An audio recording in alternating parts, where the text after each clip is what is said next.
हमारे राष्ट्रीय नेता का कितना बड़ा इन्हें अपमान किया है, जो एक शर्मनाक है। प्रधानमंत्री है, आरएस के जो लोग है, ये हीन भावना अनुसूचित जाति जनजाति के लोगों पे जो किया है, ये एक शर्मनाक है और निंदनीय है। आने वाले चुनाव में दलित वर्ग अनुसूचित जाति के लोग इनको जवाब देंगे। करते वो वही काम करते हैं भाई, काम वो ही कर रहे हैं और एक तरफ कह रहे हैं हम वो उसका समर्थन नहीं करते, तो फिर क्यों किया ऐसा? उनको खुद दुलवाया जाता, उसे कैसे देखें? ये मनवाद है, यही तो मनवाद है, ये देश की विडम्बना है भाई। उसके खिलाफ ही तो ये कांग्रेस कर रही है, कांग्रेस में सब समान है। नमस्कार, मैं पूनम और आप देख रहे हैं विस्तार भारत। देखिए, लगातार देश में ये कहा जाता है कि जात पात नहीं है, सब समान समान है, लेकिन एक मुद्दा लगातार अब वायरल हो रहा है, जहाँ पर मल्लिकार्जुन खड़गे जो कि हल्द्वानी में भाषण देते हैं और उनके भाषण के बाद उस मंच को शुद्ध कराया जाता है। तो इसी मुद्दे पर बातचीत करने के लिए हमारे साथ सर मौजूद है। सीधा जानने की कोशिश करेंगे कि इस मुद्दे को कैसे देख रहे हैं। सर, क्या कहेंगे जिस तरीके से मल्लिकार्जुन खड़गे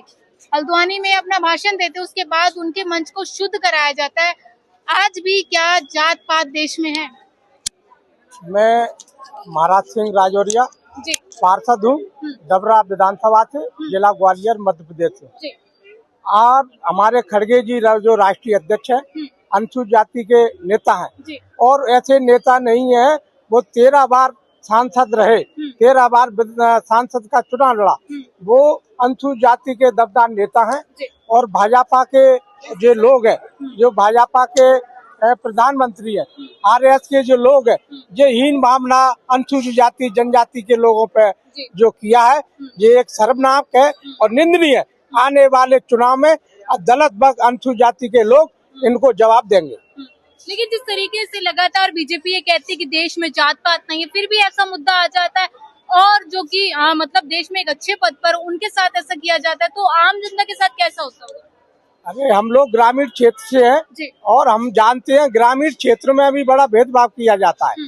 जब हमारे राष्ट्रीय नेता के साथ इस प्रकार से दुर्भाव किया गया है, तो ये पूंजीपति की पार्टी है, किसान हितैषी नहीं है, किसान विरोधी पार्टी है, अनुसूचित जाति विरोधी पार्टी है और छात्रों की विरोधी पार्टी है। आज हमारे छात्र नौजवान छात्राएं परेशान है और किसानों पे, अनुसूचित जाति लोगों पे अन्याय अत्याचार हो रहा है। ये लोग पूंजीवादी व्यवस्था के जो लोग हैं, इसलिए हमारे गरीबों पर अन्याय अत्याचार कर रहे हैं। लेकिन वहीं जेपी नड्डा ये कहते हैं कि जो मल्लिकार्जुन खड़गे के साथ किया है, उस विचार का या उस कार्य का मैं कहीं ना कहीं विरोध करता हूँ। ये बीजेपी इसको समर्थन नहीं देती, इस कार्य को। बीजेपी के राष्ट्रीय अध्यक्ष या राष्ट्रीय नेता गलती करने पर माफी मांगे, तो गलती तो उन्हें की है, उनको जनता आने वाले समय में जवाब देगी। लेकिन वो तो कह रहे ना, मैं समर्थन नहीं करता, बीजेपी नहीं समर्थन करती। ये कोई बात थोड़ी है। हमने किसी का कांच तोड़ दिया और उसके बाद हमने उसको पैसा दे दिया, सामने वाले का नुकसान हो गया। हमारे राष्ट्रीय नेता का कितना बड़ा इन्हें अपमान किया है, जो एक शर्मनाक है, जो ऐसा नेताओं को नहीं करना चाहिए। एक पहले आपने देखा कि अखिलेश यादव का भी घर गंगा जल से धुलवाया गया था, उस पर क्या कहेंगे कि आज भी मतलब कहीं ना कहीं विपक्ष को ही टारगेट किया जाता है दलित होने पर, या फिर सत्ता पक्ष में जो दलित है उनको नहीं किया जाता? नहीं, वो क्या है, जो सत्ता पक्ष के जो दलित है, उनसे तो उनको काम लेना है, उनको सांसद में, विधानसभा में उनसे बोलना है, उनका मत दिखाना है। लेकिन इनकी सोची समझी चाल है।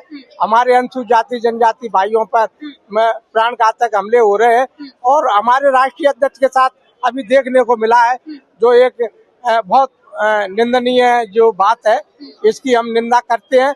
हम मध्य प्रदेश में भी इसकी आवाज अब उठाएंगे और इसका पुतला दहन करेंगे और हम एसडीएम के माध्यम से राज्यपाल के लिए और ज्ञापन देंगे।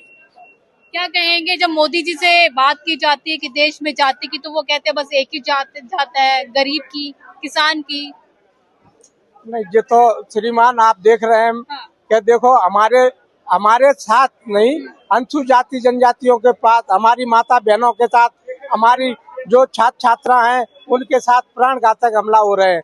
यहाँ तक कि हमारे राष्ट्रीय अध्यक्ष जो है, प्रतिपक्ष के नेता हैं, राहुल गांधी के साथ हमारी सोनिया जी जो राष्ट्रीय नेता है, प्रियंका जी, जो देख लो छात्रों के साथ वो धरना में आई, तो उनके साथ किस प्रकार से अपमानित व्यवहार किया गया।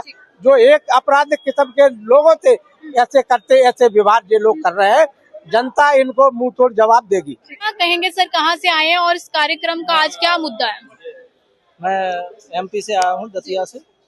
और ये रचनात्मक कांग्रेस का जो उद्देश्य है वो यह उद्देश्य है कि ये हमारे महापुरुषों का जो सपना था, जो महात्मा गांधी और पंडित जवाहरलाल नेहरू का सपना था कि कैसे भारत का निर्माण हो, कि जो यहाँ हर एक व्यक्ति एक समान हो, हर आदमी को अधिकार मिले, हर आदमी को हक मिले, हर आदमी को सम्मान मिले और हर आदमी खुशहाल रहे। उसको लेकर के एक अंतिम छोर के व्यक्ति को जो है, जैसे कि आपने देखा होगा राहुल गांधी की मंच पर जो लोग बैठे थे कि एक फर्श के व्यक्ति को अर्श तक पहुंचाने का ये सपना लेकर के जो है अंतिम छोर के व्यक्ति को मुख्य धारा से। कंगना रनावत तो अब ये कह रही है ना कि राहुल गांधी नेता प्रतिपक्ष का लास्ट टर्म है, इसके बाद वो नेता प्रतिपक्ष भी नहीं रहेंगे।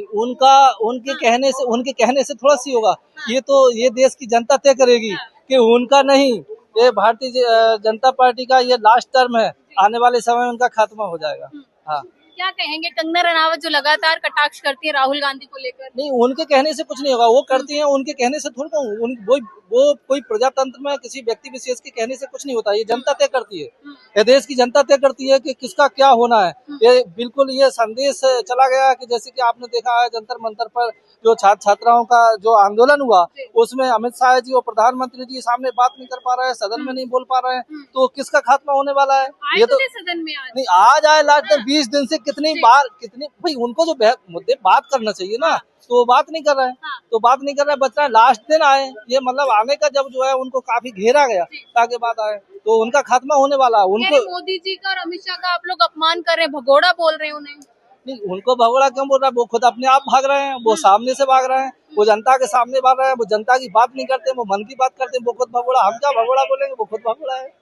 क्या लग रहा है सदन चलने, कंगना रनावत कहती कि राहुल गांधी सदन नहीं चलने देते हैं। भाई राहुल गांधी सदन नहीं, जो प्रजातंत्र लोकतंत्र में जो होता है कि जो पूछा जाता है, जो अपनी बात जो तुमसे बात की जा रही, प्रश्न किए जा रहे हैं, तो उसका उत्तर देना चाहिए। तुम उत्तर देने के नहीं ला रहे, घेरने की, जो तो प्रजातंत्र है, लोकतंत्र है, सबको अधिकार है, तो वो अपने जो है जनता की बात करेंगे, उनको जवाब देना चाहिए। इसमें सदन न चलने की बात कहाँ है? तुम आइए और सदन में जवाब दीजिए। अच्छा, अभी एक मुद्दा उठ रहा है, जिस तरीके से मल्लिकार्जुन खड़गे जब हल्द्वानी में स्पीच देके आते, भाषण देके आते, उनके बाद वो मंच को शुद्ध किया जाता है, धुलवाया जाता है, उसे कैसे देखें? ये मनवाद है, यही तो मनवाद है, ये देश की विडम्बना है भाई। उसके खिलाफ ही तो ये कांग्रेस कर रही है। कांग्रेस में सब समान है, मतलब मानव एक समान, सच्चे धर्म की यही पहचान।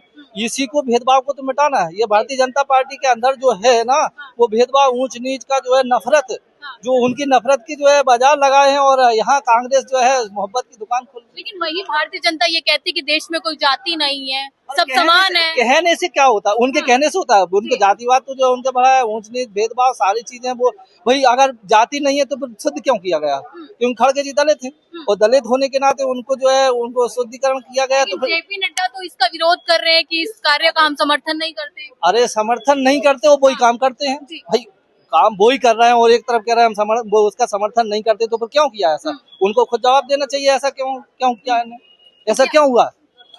तो ये तो अपने आप में उनके ऊपर ही सवाल बनता है कि आप क्यों ऐसा बोल रहे हैं, और जबकि ऐसा जो बोल रहे हैं उसके खिलाफ ही हो रहा है।